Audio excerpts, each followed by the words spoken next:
رسول پاک صلی اللہ علیہ وسلم نے ارشاد فرمایا کہ جس گھر کے اندر کتا ہو یا تصویر ہو اس گھر کے اندر رب تعالیٰ کی رحمت کے فرشتے داخل نہیں ہوتے۔ اب اس بات کو سمجھیں، کتے سے بھی مراد جنہوں نے حفاظت کے لیے اگر رکھا ہوا ہے تو اس کے لیے بھی ایک حد رکھی گئی ہے کہ گھر کے احاطے کے باہر اس کو جا کے اگر وہ رکھتے ہیں حفاظت کی غرض سے تو اس حد تک جائز ہے۔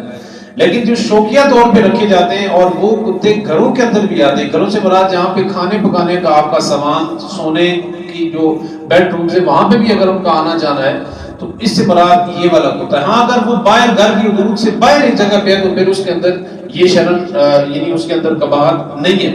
اور دوسری جو تصویر ہے، تصویر میں بھی دو طرح کی تصویر ہے، ایک ہاتھ سے بنائی ہوئی تصویر اور ایک ڈیجیٹل کیمرے کی تصویر۔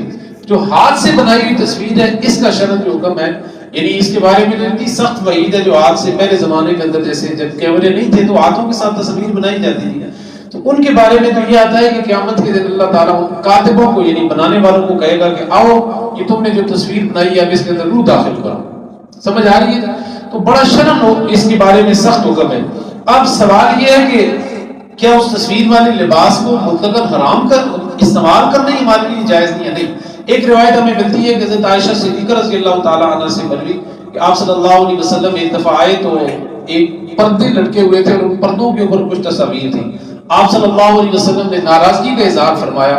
حضرت عائشہ فرماتی ہیں کہ میں نے پھر ان پردوں کو اتارا اور ان کو دیگر مقاصد کے لیے، یعنی ان کی کوئی جو ہے نا وہ تلائی کے اوپر اس کا بنا لیا، کور بنا لیا، یا اس طرح سے کہتی ہے میں نے استعمال کے اندر لایا، تو آقا کریم صلی اللہ علیہ وسلم نے منع نہیں فرمایا۔ تو اس سے ثابت یہ ہوا کہ ایک تو گھر کے اندر پہلی کوشش کریں کہ کوئی تصویر نہ لگائیں۔ اگر تصویر آپ نے بزرگوں کی اپنے کوئی اس طرح کے لوگ ہیں بزرگوں کی لگانی بھی ہے تو اس کو رکھ لیں، یعنی کسی جگہ کے اوپر سنبھال کے رکھ لیں۔ اگر بطور آپ نے ایک اس کے لیے نشانی کے طور پہ رکھی ہے تو اس کے اوپر کپڑا رکھ دیں۔ جو کتابوں کے اوپر یا اس طرح کی کسی بھی چیز کے اوپر تصویر ہے تو اس کے اوپر پھر کپڑا رکھ دیں، پھر نماز ہو جائے گی۔ لیکن بغیر کسی وجہ سے آپ نے سامنے لٹکائی ہوئی تصویر، چاہے وہ پیر و مرشد کی ہو چاہے وہ کسی کی بھی ہو، آپ کے والدین کی کیوں نہ ہو، اگر وہ لٹکی ہے تو اس سے نماز مکروہ اور بعض اوقات مکروہ تحریمی کے درجے کے اندر آ جاتی ہے۔ اگر اس تصویر کے اندر سر، آنکھ، اسی طرح سے ناک اور کان، یہ تینوں چیزیں موجود ہیں تو مکروہ تحریمی کے درجے کے اندر آتی ہے۔ اگر سر موجود ہے، اگر سر موجود نہیں ہے، نیچے کی تصویر ہے تو اس میں کوئی حرج نہیں ہے۔ اور تیسرا اس کا جو مسئلہ ہے وہ بڑا خطرناک ہے۔ بعض اوقات بعض لوگ اپنے کسی بھی انسان کو، اپنے وہ چاہے ان کے پیر و مرشد ہو یا کوئی بھی ہو، ان کو اگر بطور عبادت اگر وہ تصویر انہوں نے رکھی ہوئی ہے سامنے، اس وجہ سے رکھی ہوئی ہے کہ وہ عبادت سمجھ کے اس تصویر کو